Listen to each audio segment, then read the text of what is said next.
Olá pessoal, Marcos aqui de novo, dessa vez para falar um pouquinho sobre um outro ataque. No caso da aula de hoje a gente vai falar sobre ataques de buffer overflow, mais especificamente as formas clássicas de ataque de buffer overflow.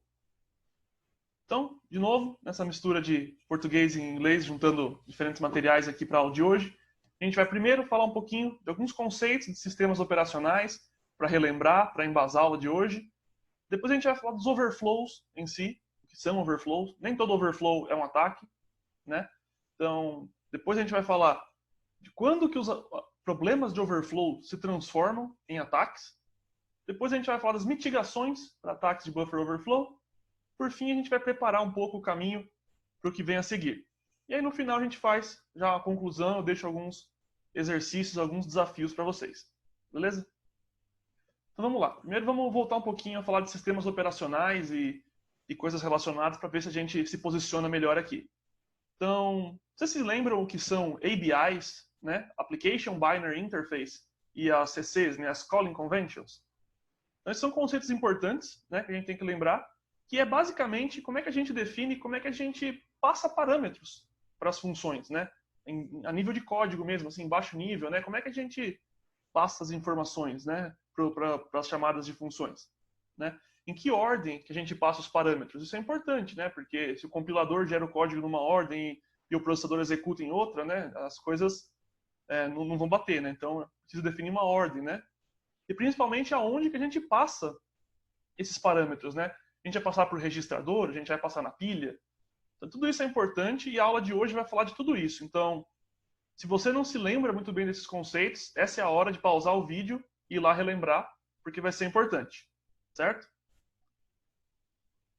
Então, beleza. Então, a gente tem as ABIs, né, que são as interfaces de baixo nível que vão definir, né, esses diversos fatores, incluindo definir uma calling convention, que é como é que eu chamo uma função. E existem diferentes calling conventions, existem diferentes formas de chamar uma função, né? Você pode definir a sua ou utilizar alguma já pré-estabelecida. O importante é manter o padrão, né, ao longo da execução nas diferentes plataformas que você vai executar seu código. Então a gente tem, por exemplo, dentre as mais populares, a calling convention do C, né, o C Standard, né, que é o que a gente vai falar basicamente na aula de hoje, que é o mais comum na plataforma x86 de 32 bits, em que basicamente a gente passa os parâmetros sempre na pilha e na ordem inversa de que eles são declarados, né? Então você empilha eles de trás para frente para depois ir tirando os parâmetros da pilha na hora que você for usar. Esse é o padrão. Mas, por exemplo, tem a x64 Calling Convention também, né? A Calling Convention para as arquiteturas de 64 bits, né? Que aí é um pouquinho diferente, porque aí você não usa a pilha mais, você usa os registradores para passar os parâmetros da função. Então, nas aulas a seguir, a gente vai falar dessa outra Calling Convention. Então, é sempre bom lembrar e posicionar em qual Calling Convention a gente está falando.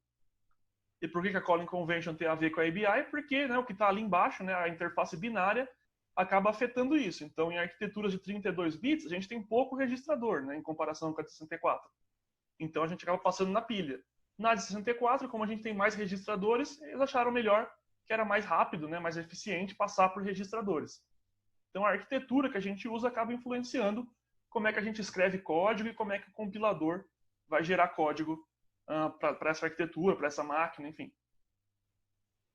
Tem a calling convention das syscalls, né? Quando você quer entrar no kernel, né? Que já é um pouquinho diferente. Então você não vai passar na pilha também. Você vai lá no EAX colocar o número da syscall. Então é uma outra forma de você fazer a chamada da função, no caso, entrar dentro do kernel, né? Então é sempre bom ter em mente quais são as calling conventions. Nessa aula a gente vai falar da C Standard, né? Da calling convention mais tradicional, que é do tipo C. Então quando eu mostrar a estrutura das coisas aqui nessa aula, eu estou falando do jeito que funciona na calling convention do C. Beleza? Então, para formalizar um pouquinho, né? Então, o que é uma ABI, né? Essa interface binária de programação? É basicamente um análogo a uma API, só que uma API funciona lá em software, alto nível, definindo como é que você chama aquela função lá em software, lá numa abstração maior, e uma ABI vai definir essas coisas em baixo nível, vai definir, né, como é que a arquitetura funciona em mais baixo nível. E ela vai definir, entre outras coisas, uma calling convention. E a calling convention é isso, é uma definição de como trechos de código são chamados, né? Por que trecho de código? Porque pode ser uma função em si, mas você pode pular para outros trechos de código, pode ser uma entrada no kernel, enfim. Não importa muito, nesse momento, assim, como formalmente em alto nível isso foi definido, importa que em baixo nível a Calling Convention diz como é que você passa os parâmetros e como é que você volta daquela chamada depois. Certo? Então, bacana. Então, seguindo a Calling Convention ela vai acabar definindo a cara da pilha de chamada de sistemas, porque talvez você tenha programado isso em algum momento, em assembly talvez, que é, para eu chamar uma função, eu devo seguir uma Calling Convention de, por exemplo, empilhar os valores atuais, chamar a função, essa função vai sujar os valores nos registradores, mas quando eu saio da função, eu tiro da pilha os valores salvos e restauro, né, os valores originais dos registradores. E aí a execução pode continuar depois daquela função ter sido executada. Então, em um certo momento, você tem aqueles valores todos empilhados, né, colocados na pilha. Então, essa estrutura que guarda, essa parte da pilha que guarda todos esses valores, a gente chama de stack frame. Né? É um pedaço, é um quadro da stack, é um quadro da pilha, né? Um pedaço que está ali. Então, como eu mostro na parte de cima da figura aqui, a gente tem várias coisas no stack frame. O que tem no stack frame? Tem, por exemplo, os temporários que você passou, né? As variáveis que estão salvas ali, né? Tem uma série de variáveis que você estava utilizando que foram salvas ali, que você fez um push na pilha. Tem os parâmetros que você passou para a função. Tem o próprio endereço de retorno, porque se vocês se lembram, você tem que salvar, né, o endereço lá, no caso de MIPS, que provavelmente foi o que vocês estudaram, PC mais 4, você salva isso na pilha, chama a função, quando você retorna, você tira esse PC mais 4 da pilha, que é o endereço da próxima instrução a ser executada. Né? Então, você vai ter o endereço de retorno, salvo ali, e uma série de outras coisas. E a cada vez que você chama uma função, você cria um stack frame desse novo, porque você vai empilhando mais coisas na pilha. Então, vocês podem ver que a figura cresce, né, verticalmente, né, para baixo aqui. Então, você tem um primeiro stack frame, que tem as variáveis daquele contexto. Assim como a outra chamada é feita, você tem um outro stack frame que vai guardar os valores daquela chamada, com o endereço de retorno para daquela função. E assim por diante. Quanto mais chamadas você fizer de função, mais coisas você vai colocando na pilha, mais stack frames você vai ter. Então, por exemplo, no caso de uma recursão, você vai criando stack frame atrás de stack frame, porque você vai chamando a mesma função várias vezes. E o stack frame guarda essas informações. Pelo menos na calling convention do C, que é o que a gente está seguindo. Beleza? Então, legal. Vamos seguir. Então, de novo, só uma definição formal de novo. O que é um stack frame? Então, é essa estrutura temporária, né, que você vai armazenar os valores, né? Por que temporária? Porque ele está na pilha, ele pode ser destruído, né? Ele não é algo estático que fica ali salvo. Beleza? Então tá, então vamos falar de overflow. O que tudo isso que eu falei até agora, esse background, tem a ver com overflow? Então, vamos dar uma olhada nesse código. Esse código hipotético. Vamos supor que a gente tem esse código, que basicamente ele declara uma variável A, ali, com valor 10, declara um array de bytes, não, uma string, em seguida, né? Aí eu vou ler o valor da string usando scanf, né? Então vocês sabem, ele vai ler até encontrar o /0, né? O terminador da string, vai imprimir o valor de A, né? Que é 10, deveria sempre imprimir 10, e retorna. Programa simples, né? Não deveria ter erro. Então toda vez que eu rodasse esse programa, deveria imprimir 10. Mas é isso que acontece? Não, não é isso que acontece. Por quê? Porque, como eu falei, o scanf ele vai ler enquanto não tiver um terminador. Então, quer dizer que ele pode ler muita coisa. Quer dizer que ele pode ler até mesmo mais valores do que o tamanho da string. E qual que é o problema? O problema é que quando eu declaro A e declaro a string em sequência, e ambos vão para a pilha, porque eles entram no stack frame, um é alocado em seguida do outro, e se eu colocar muitos valores na string, mais do que ela pode armazenar, esses valores eles começam a vazar para a variável que está do lado, que no caso é o A. Então a string ela começa a sobrescrever o valor do A. Ou seja, eu tenho um caso de overflow, né? Eu tenho um caso em que a string ela foi sobrescrita, ela foi preenchida além do que ela deveria, né? Ela extrapolou o seu tamanho, você preencheu ela com muitos valores. Então ela começa a afetar o valor de A. Então, quer dizer, se eu ler uma string muito grande ali, quando eu imprimir o valor de A, lá após o scanf, eu não vou imprimir mais 10, mas eu vou imprimir o que sobrou, né, da variável, que extrapolou o espaço que eu tinha para armazenar minha string. E isso é um problema. Esse é um problema de overflow. Então, se você não acredita em mim, você pode tentar compilar um programa que faça isso e testar você mesmo. No caso aqui, eu compilei um programa e vou mostrar para vocês como é que funciona. Então vamos lá. Primeiro caso, eu li um valor só, o valor A, e ele imprimiu 10, como esperado. Porque aqui, no nosso programa, o nosso buffer tinha o tamanho 4. Então, no tamanho 4, cabem 4 bytes. Ou, falando em string, 3 caracteres mais o terminador /0, certo?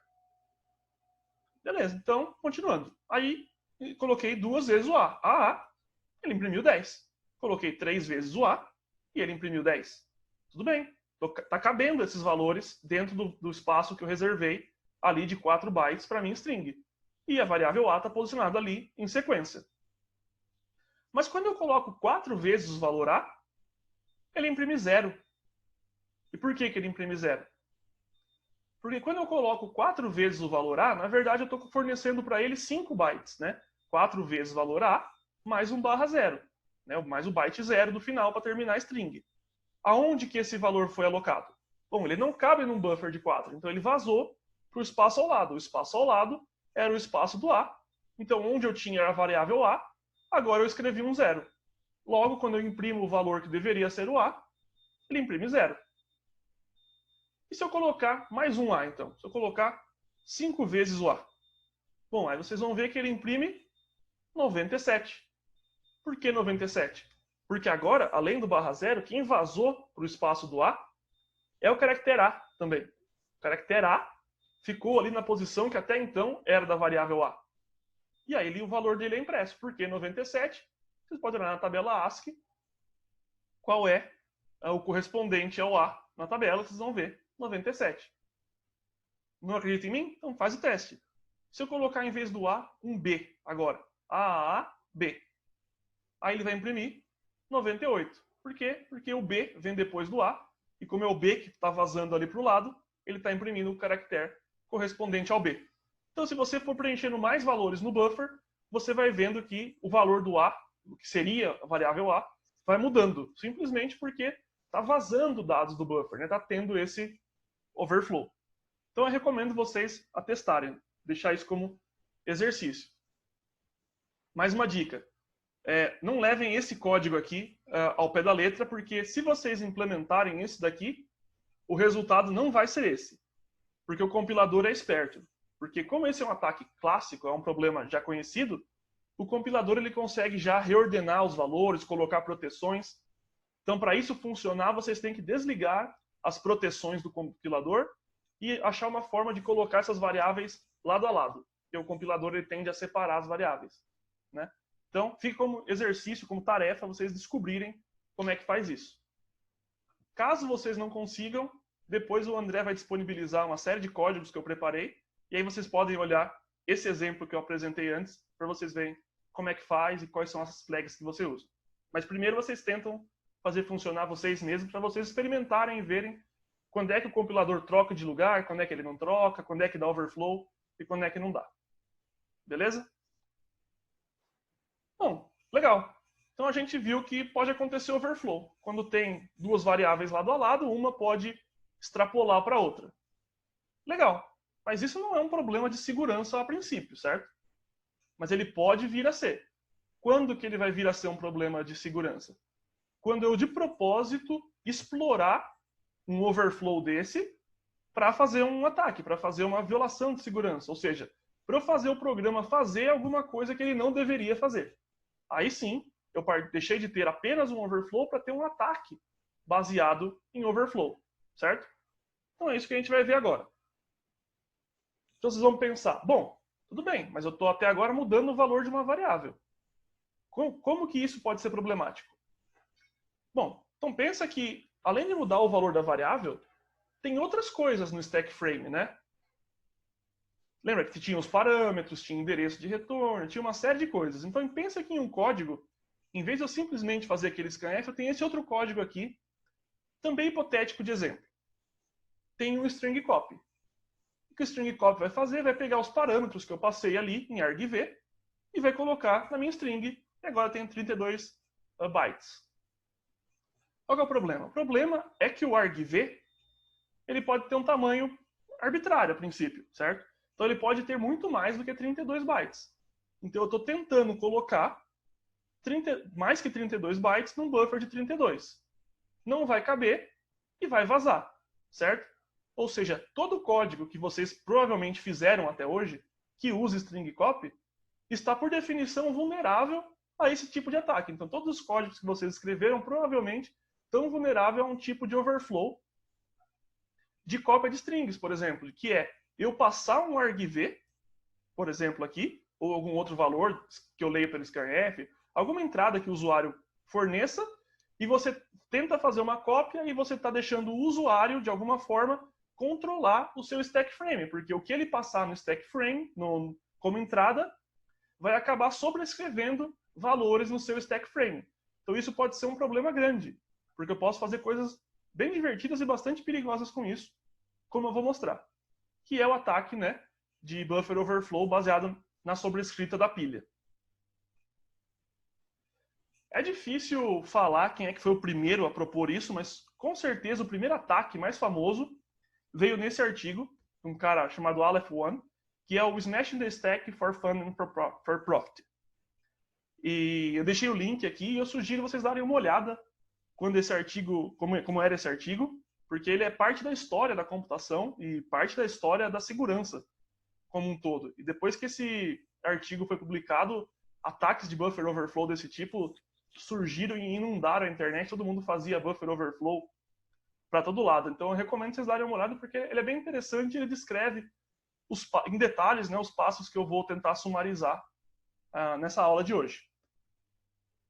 Mas o que esse cara e as pessoas, né, que pensaram nisso tinham na cabeça? O que eles pensaram? Então vamos dar uma olhada de novo no stack frame, agora representado dessa forma mais bonitinha aqui. Então o que eu tenho no stack frame? Olha lá. Então eu tenho as variáveis locais lá em cima, que foi o exemplo que eu mostrei, né? Então se uma variável pode vazar para a variável do lado, tem alguns outros parâmetros, enfim, alguns outros valores que são salvos ali, e tem o endereço de retorno. Então pensa comigo, se eu estou sobrescrevendo uma string que está lá em cima, nas variáveis locais, e ela está vazando para a variável do lado, se eu continuar colocando valores e mais valores, uma hora ela vai começar a vazar não só para a variável do lado, mas para os outros conteúdos da pilha. Então, para os valores salvos que estão ali embaixo e, eventualmente, para o endereço de retorno, certo? O que quer dizer que se eu sobrescrever o endereço de retorno, agora o programa vai voltar não para onde ele deveria, que era o valor originalmente salvo, mas ele vai tentar voltar para esse valor que foi sobrescrito, para esse valor do overflow, né?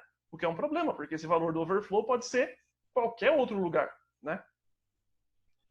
Mais ainda, isso depende da entrada do usuário, né? Porque quem está causando o overflow é o usuário, que está colocando dados ali e está estourando, né, a pilha, está estourando o valor da variável.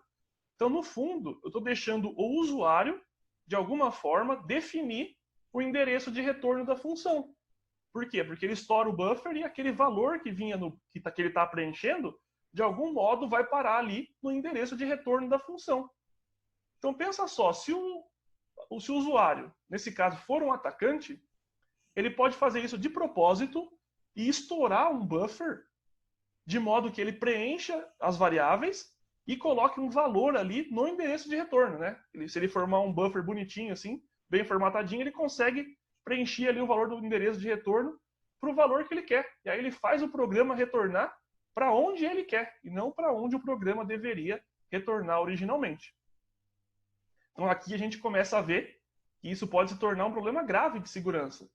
Então você fez o seu programa ingenuamente lá, que lia o argv e fazia um string copy, e agora você está descobrindo que o atacante ele pode botar um valor no argv e o string copy vai tentar copiar os dados, vai copiar mais dados do que deveria, isso vai sobrescrever a pilha, vai sobrescrever o endereço de retorno, e aí o string copy, em vez de voltar para o seu programa, ele vai voltar para o valor que o atacante colocou na pilha, no return address.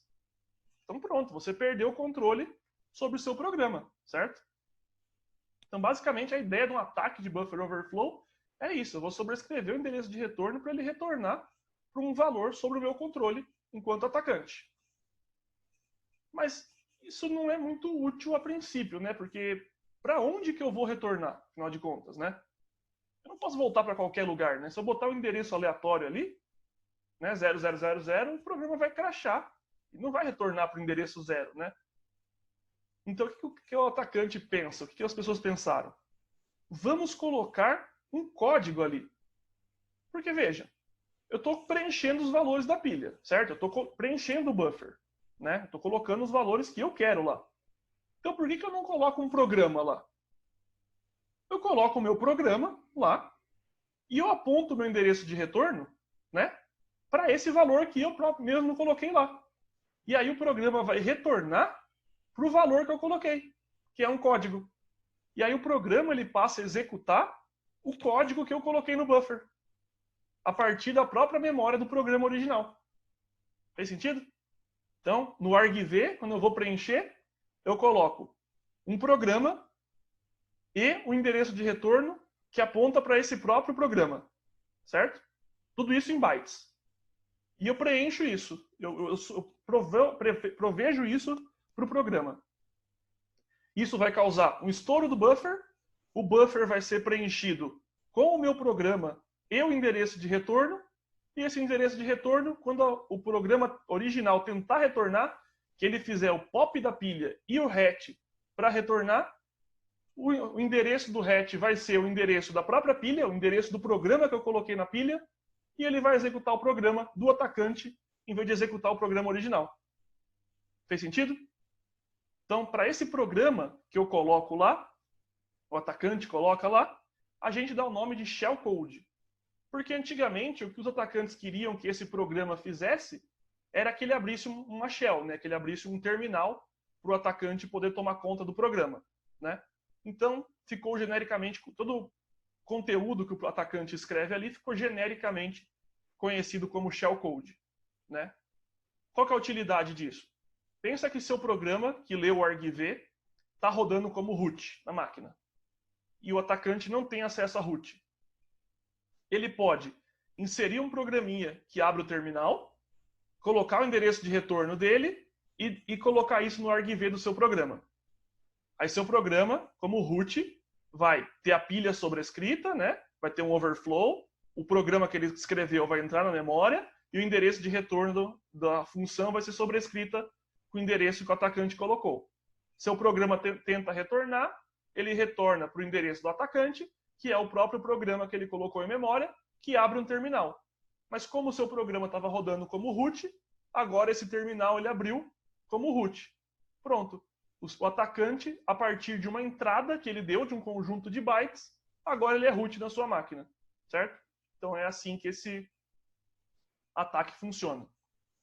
Para completar o ataque, tem um pequeno problema.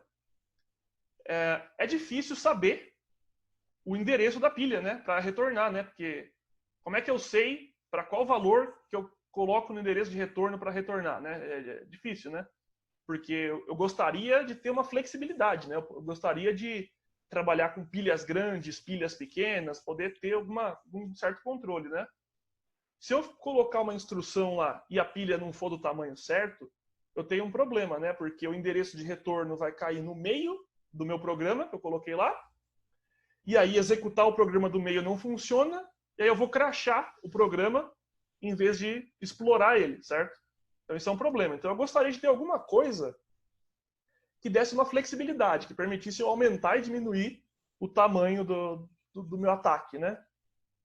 Então seria ideal se existisse alguma coisa, por exemplo, uma instrução que eu pudesse colocar ali e que ela não modificasse, né, o que o meu programa faz. E acontece que essa instrução existe. Então, existem instruções no processador chamadas de NOP, que vem de No Operation, que são instruções que não fazem nada. É isso mesmo, parece estranho, mas é isso. É uma instrução que não faz nada. Então, para que serve essa instrução? Serve, por exemplo, para sincronização de coisas dentro do processador, né? Então, quando você precisa fazer alguma coisa caminhar pelo pipeline do processador, você pode botar uma instrução dessa que não faz nada, que aí assim a instrução caminha e força todo mundo a caminhar. Eu posso usar essa instrução para alinhar coisas. Tem uma série de usos, né? Não vou entrar em detalhes agora, mas que essa instrução é útil. Ela é uma instrução de 1 byte. Então, eu posso colocar várias instruções dessa lado a lado, fazer uma sequência, que em qualquer lugar que eu cair ali, eu tenho uma instrução válida e é uma instrução que não faz nada. Então, olha que legal. Então, agora eu posso colocar um monte dessas instruções que não faz nada, fazer uma pilha delas, colocar meu programa depois, e no endereço de retorno, eu falo para o programa, retorna lá para cima. Lá para cima onde? Não importa. Vai cair no meio dessa maluquice que eu fiz, desse monte de NOP, vai começar a executar os NOPs.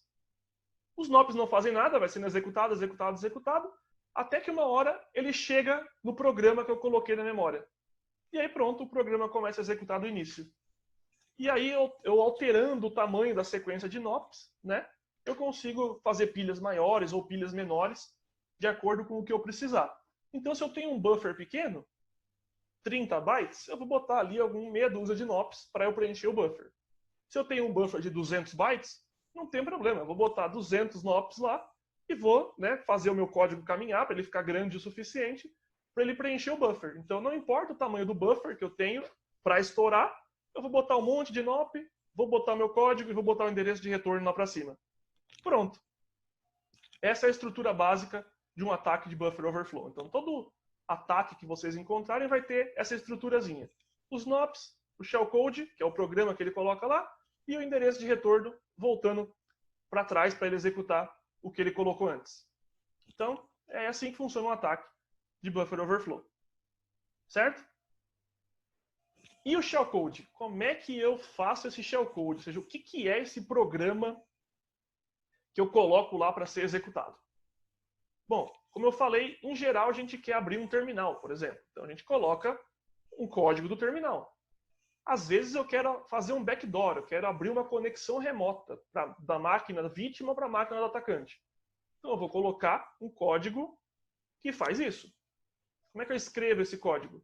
Bom, é o código, é byte mesmo, né? Então vocês sabem que quando a gente compila um código, ele gera aquele código, aquele programa executável, no fim das contas é uma sequência de bytes que vai ser lida pelo programa, né? Então vocês podem abrir o programa com um editor em hexadecimal e verem os bytes do programa, certo? Então, se você tem uma função que você escreveu e você quer que essa função seja um shellcode, você tem que pegar os bytes correspondentes àquela função do seu programa e colar ali no lugar de shellcode e ele vai funcionar. Lógico, tem alguns detalhes que você tem que ajustar. A aula de hoje não é sobre como escrever um shellcode, né? Mas funciona. Lógico, você não pode colar o seu programa inteiro. Então, por exemplo, o cabeçalho do seu programa, você não pode colar. Você tem que colar os bytes daquela função que você quer executar. Porque, lembra, você está colocando uma função dentro de um programa que já existe, né? Então, ele já foi iniciado. Você não precisa colocar a main do programa lá. Você tem que colocar só aquela função que você escreveu para fazer aquela ação específica, certo? Mas, enfim, esses são detalhes de como escrever um shellcode. Antigamente, as pessoas escreviam shellcode na mão, né? Mas hoje o mundo é moderno, está tudo muito mais fácil e você tem, por exemplo, repositórios de shellcode. Então, eu deixei um aqui. Eu sugiro que vocês entrem e deem uma olhada, porque você pode fazer buscas por shellcode. Então, tem desde um shellcode que abre uma calculadora, do Windows, por exemplo, lá abre a calculadora para mostrar que explorou, até um shellcode super complicado que não é detectável e que abre uma conexão remota para o atacante acessar a máquina. Então, tem de todo tipo. Então, você pode buscar, volta no esqueminha da página anterior, então a gente sabe. Tem um monte de NOP, pega um shellcode daqui, cola ele no meio, endereço de retorno para ele voltar para trás, pronto. Tem um payload que eu posso colocar lá para funcionar como ataque, né, do meu ataque de buffer overflow. Certo? Então, bacana. Então, para definir um pouco mais formalmente, né? Quando eu falo de buffer, o que eu estou falando? Bom, eu estou falando de uma região, né, contígua de memória. Por que contígua? Porque eu preciso que o estouro dela vaze para o lado, né? Então, se a memória fosse toda solta, assim, cada pedaço num lugar, seria difícil de vazar, né? Porque eu não conseguiria vazar o que está do lado, né? Então, eu preciso ter um buffer para estourar, porque eu preciso ter uma região de bytes contínua ali para eu preencher e vazar para o do lado, certo? Então, essa região, ela é de tamanho limitado. Por que limitado? Porque se for um buffer infinito, eu nunca estouro, né? Então, eu tenho que ter um limite, porque aí eu vou botar os NOPs mais o shellcode para caberem para estourarem esse limite e sobrescrever o valor no stack frame, igual a gente viu anteriormente. Então, tem que ser limitado.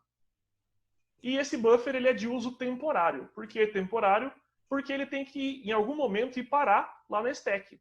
Porque se ele fosse um buffer estático, provavelmente ele seria declarado de outra forma, estaria em outro lugar. Então, quando você declara um static lá no seu compilador, ele coloca outras proteções, ele armazena de outras formas. Então, geralmente um ataque de buffer overflow ele acontece nesses buffers temporários. Geralmente é numa variável, né, que está sendo feita o ataque, e não numa constante, né?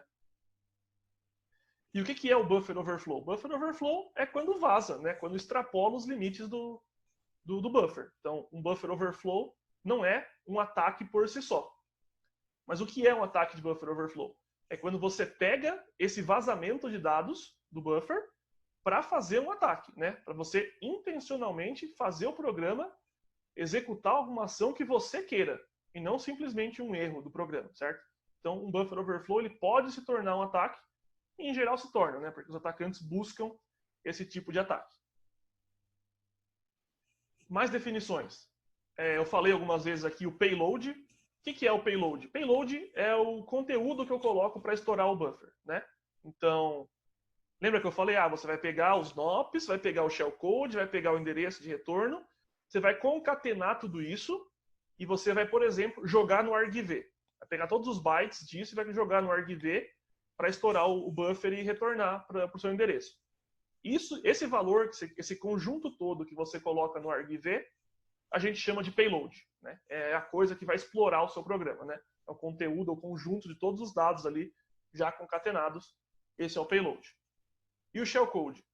Às vezes as pessoas usam misturado o shellcode com o payload, mas o shellcode em si é a parte do programa que você escreveu para executar, né? Não é o NOP, não é o endereço de retorno, é só a parte que você quer que de fato execute.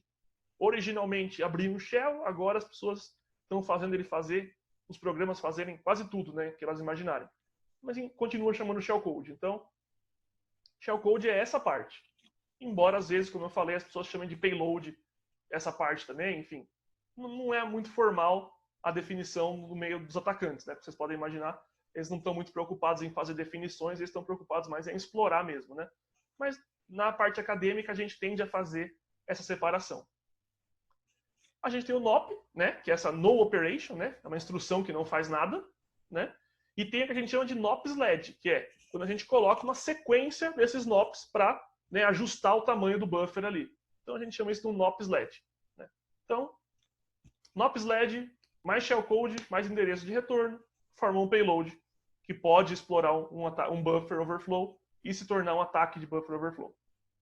Certo? Legal. Tipos de buffer overflow. Bom, como vocês podem imaginar, eu posso fazer um ataque de buffer overflow desde que eu tenha um buffer. Não importa onde o buffer esteja. E, em geral, tem dois lugares que o buffer pode estar. Na pilha ou no heap. Na pilha ele vai estar quando eu tenho uma variável. Vocês sabem, declarações de variáveis vão na pilha. E quando que vai no heap? Quando é uma alocação dinâmica, ou seja, malloc. Né? Então, se eu tiver dois mallocs, pode ser um do lado do outro, pode ser que eu consigo escrever uma região de memória do primeiro malloc até extrapolar para o segundo. Né? E aí eu afeto o segundo buffer também. Então é possível fazer um overflow do heap. Mas o mais comum é fazer o overflow da pilha, né? Da stack, que é o que eu mostrei aqui. Por causa dessa questão do stack frame, né? É bem interessante você poder controlar o endereço de retorno. Né? O ataque baseado no heap é um pouquinho diferente. Eu não vou falar nessa aula, que é um curso introdutório, mas tem esses dois tipos, né? Baseado na stack e baseado no heap. É importante saber. Beleza? Então tá bom. Mitigação.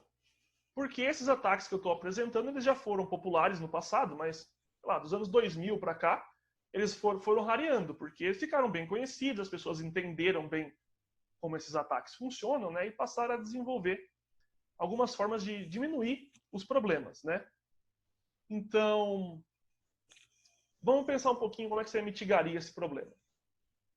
Quando o problema do buffer overflow, do ponto de vista de segurança, é que você pega um programa que fazia uma ação originalmente ok, por exemplo, copiava a string de um lugar para o outro, e agora você faz esse programa fazer alguma coisa que o atacante queira, certo? Que o atacante vai colocar o shellcode dele ali, e agora esse programa vai fazer o que o atacante quer. E essa coisa que o atacante quer, obviamente, é uma violação de segurança, porque não é o que você gostaria que o programa fizesse.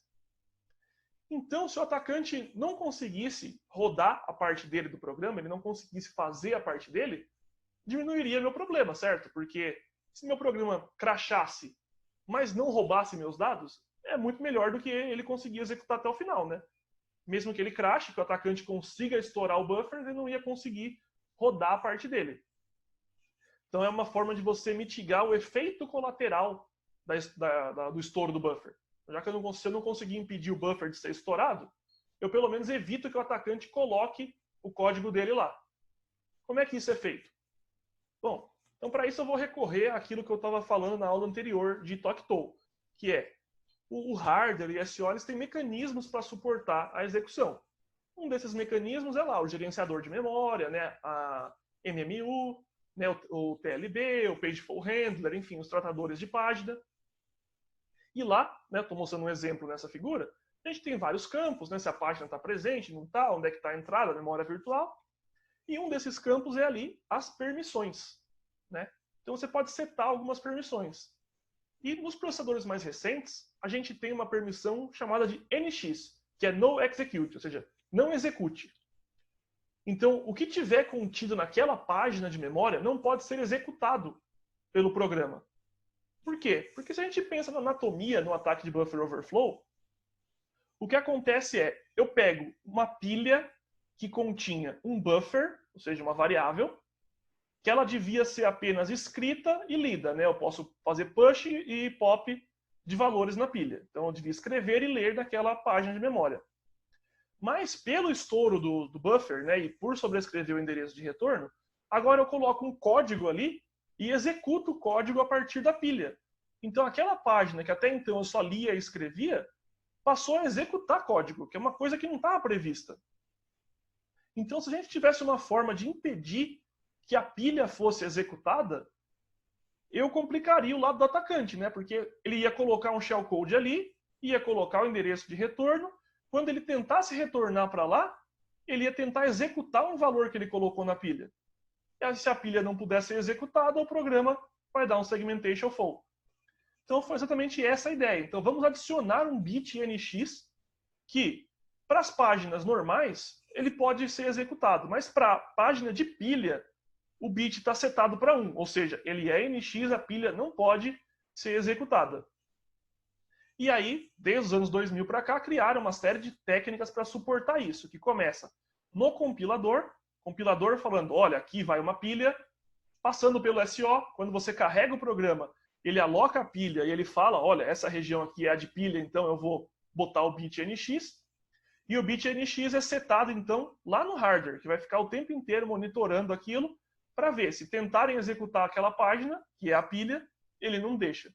Então, tem desde compilador, passando por sistema operacional, até hardware, todo mundo colaborando ali para impedir que a pilha seja executada. E com isso, então, mitigou-se bastante os ataques de buffer overflow, porque agora o atacante ele pode escrever na pilha, ele pode causar o overflow, mas ele não pode executar aquilo que ele preencheu.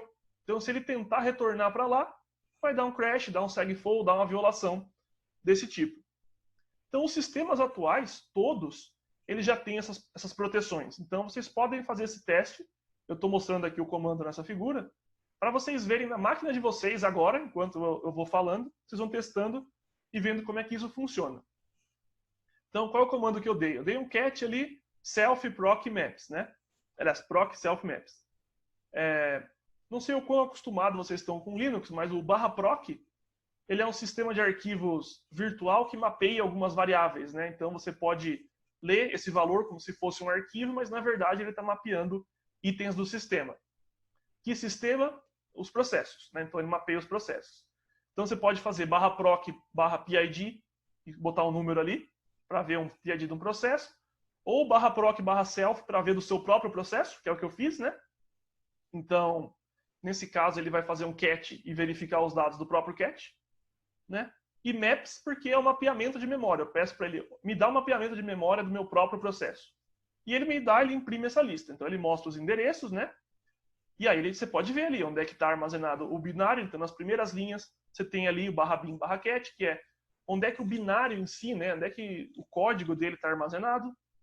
Depois você tem outras regiões, tem as bibliotecas, vocês podem ver /lib, porque quando você dá um include, né, no seu código, depois você vai linkar com uma biblioteca, o SO vai carregar essa biblioteca junto do seu processo, né? Talvez vocês se lembrem disso nos sistemas operacionais. E aí essa biblioteca fica aparecendo ali no espaço de endereçamento do seu processo. Então vocês podem ver ali qual que é o endereço da biblioteca e qual é a biblioteca, qual que é o binário de cada biblioteca, onde é que ela está mapeada dentro do processo. E na última linha vocês podem ver que é a stack, né? Então, onde está a stack, qual que é o endereço, aparece ali no comecinho das primeiras colunas qual é o endereço da stack, enfim. A gente consegue saber onde é que estão cada componente, né, do binário em memória. E tem as permissões, então a gente pode ver, na primeira linha do /bin /cat, a gente vê que a gente tem a permissão de R, -x, né? Quer dizer, essa parte do programa é provavelmente o código, é provavelmente a main do programa, são as funções que estão ali. Por quê? Porque ela é read, ou seja, eu posso ler, ela é X, ela é executable, eu posso executar, então eu tenho que rodar esse programa, mas eu não posso escrever. Quer dizer, eu não posso modificar o meu próprio programa em memória, ele está sem a permissão disso. Mas mais para baixo você tem uma permissão, por exemplo. Eu tenho read e write, né? Posso ler e escrever, mas não posso executar, não tenho X. O que provavelmente tem ali? Variáveis. Né? Então tem variável que eu posso ler e escrever, a variável ali, mas não posso executar. E assim segue. Tem biblioteca, tem parte da biblioteca que eu posso executar, que é provavelmente onde está o código dela, tem parte que eu não posso executar, que é provavelmente onde estão as variáveis, e assim por diante, até chegar na stack, na última linha. Quais são as permissões da stack? Read, write e tracinho. Não tem execute. Por quê? Porque na stack eu faço push e pop. Eu escrevo e leio, mas eu não executo a stack. Então, se vocês acharem um processo em que a stack tem RWX, né, tem o execute, você sabe que alguma coisa estranha está acontecendo. Alguém não impediu a stack de ser executável e aí essa stack estaria vulnerável a um ataque de buffer overflow, porque se o atacante colocar um shellcode lá na stack, aí ele conseguiria executar. Nesse caso dessa aplicação aqui, não. Se ele causasse um overflow, ele ia crashar o programa, porque quando ele tentasse executar o shellcode, o hardware ia verificar. A stack pode ser executada? Não, não pode, não tem permissão de execução. Então, mata esse programa agora, segmentation fault. Beleza? Então é assim que funciona a principal proteção contra buffer overflow atualmente. Mas vamos olhar para o futuro, assim, caminhando mais para os tempos recentes, né? Isso eliminou o problema de ataque de buffer overflow? Então, vamos voltar para o exemplo, né, do primeiro exemplo que eu dei na aula de hoje sobre esse buffer, né, de 4 bytes. Então, eu escrevia sobre lá o valor dele. Se eu escrevesse mais que 4 bytes, eu alterava o valor de A. O bit NX impede isso? Não, ele não impede isso. Então, esse overflow ainda vai acontecer. O que o bit NX vai impedir é, se para além dos 4 bytes eu escrever um shellcode em um endereço de retorno, quando o endereço de retorno voltar para o shellcode, a pilha vai causar uma exceção, porque ela não pode ser executada. Mas o overflow aconteceu. Então essa mitigação, ela não impede o overflow de acontecer, ela impede as consequências do overflow, certo? Ou pelo menos impede a principal consequência, que é eu executar código a partir da pilha, certo? Mas o overflow continua acontecendo. Isso é um problema? Então, depende. Nesse caso desse programa, é um problema de corretude. Por quê? Porque o valor de A, que deveria ser 10, vai ser alguma outra coisa, ele vai imprimir um valor errado. Mas pensa agora que o valor de A controla a permissão do sistema. Então, se A for 10, o usuário é um usuário comum. Mas se o A for 0, o usuário é administrador. Então, o atacante ele vai escrever no buffer para colocar um 0 no valor da variável A. E aí, quando esse programa for continuar a execução, o if vai verificar qual que é o valor de A. O valor de A foi 0. Ah, então agora eu sou administrador. Então, o usuário se tornou administrador simplesmente só fazendo um overflow daquela variável de controle. Se esse fosse o caso. Né? Depende do programa, né? Ou algum outro caso, ele poderia entrar numa parte que não deveria do programa, podia causar um erro. Enfim, o overflow continua acontecendo. Mas só que ele não vai poder executar código a partir da pilha. Por quê? Porque existem vários tipos de overflow e existem várias formas de tomar conta do programa. Então, formalizando de novo. Existe o que a gente chama de sequestro do programa, né? O hijacking, né? Você toma conta do programa. Então, como você toma conta do programa? Por exemplo, tomando conta da variável, que é o que a gente chama de um ataque de variable hijacking. Então, se por algum motivo, como no exemplo anterior, eu consegui tomar conta do valor da variável, eu tomei conta do programa, porque né, a variável controla o programa, e se eu controlo o valor da variável, eu controlo o programa. Tem o instruction hijacking, que é quando eu consigo tomar conta de uma instrução do programa em mais baixo nível. Não é o caso de nenhum exemplo que eu dei hoje, mas existe essa possibilidade. Eu controlo as instruções que o processador executa. E, em último caso, eu tomo conta do fluxo de execução do programa, que é o exemplo hipotético que eu dei, né? Se eu consigo controlar se o programa é administrador ou não, se ele vai por um caminho ou por outro, eu também consigo fazer o programa fazer o que eu quero e não o que ele deveria fazer. Então, são todos tipos de hijacking, né? São todos tipos são formas de controlar um programa. Então, a mitigação que eu mostrei antes, ela previne um tipo de hijacking, que é quando você faz o fluxo de execução, o control flow hijacking, ir para a sua própria pilha.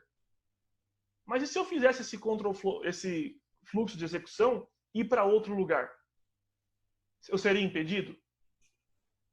Não seria, porque se fosse uma região executável, o programa continuaria executando, porque o bit NX ele só impede as páginas que eu setei como não executável. Se eu pular de uma parte da pilha para uma região executável, o programa vai continuar executando. Fez sentido? Então, os ataques mais recentes, obviamente, vão explorar isso. Já que eu não posso colocar o código lá, eu vou, então, pular para algum lugar que já tem código, certo? Então, essa é a motivação para a aula que está por vir, que é, então, como é que eu vou impedir né, essas técnicas mais modernas? Já que eu consigo impedir a técnica clássica, faço a pilha não ser executada. Mas se o overflow continua acontecendo e eu posso pular para outro lugar, como é que eu impeço um atacante de pular para esse outro lugar? Né? Como é que eu faço o hatch da função voltar para o lugar que ele deveria voltar?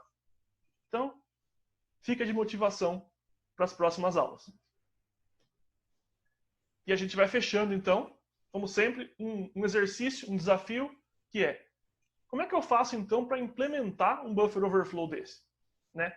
Então, o desafio é, você escreve o seu programinha ali, com string copy, vulnerável, e como é que você escreve os bytes no argv para você fazer esse programa ir para onde você quer? É um tanto difícil, assim, é não trivial de fazer, né? Por isso que eu chamo de desafio, né? Mas o curso não é sobre isso, o curso aqui, essa aula é uma introdução, né, ao Buffer Overflow, não é um curso de escrita de exploit, mas fica o desafio, vale a tentativa de vocês verem até onde vocês conseguem ir, onde é que vocês travam, o que vocês conseguem entender. Se depois de tentar ainda ficar a dúvida, aí, novamente, eu vou fornecer alguns códigos, o André vai fornecer para vocês esses códigos, onde tem a implementação de um Buffer Overflow. E aí vocês podem ver se vocês conseguiram chegar até ali, ou mesmo se vocês não conseguiram, vocês conseguem ler o código do Buffer Overflow. E o desafio, então, fica sendo vocês tentarem identificar os componentes do payload. Será que vocês conseguem, então, olhar e identificar e falar, olha, aqui estão os NOPs, aqui está o shellcode, aqui está o endereço de retorno, enfim, quantos bytes eu tinha nesse buffer para sobrescrever, e assim por diante. Então, ler o código também ajuda a entender melhor como é que funciona. certo? Bom, então é isso. Se ficou alguma dúvida, vocês podem mandar por e-mail. Se vocês tentarem implementar os desafios e não conseguirem, vocês podem mandar um e-mail que eu ajudo. E na próxima aula, técnicas modernas.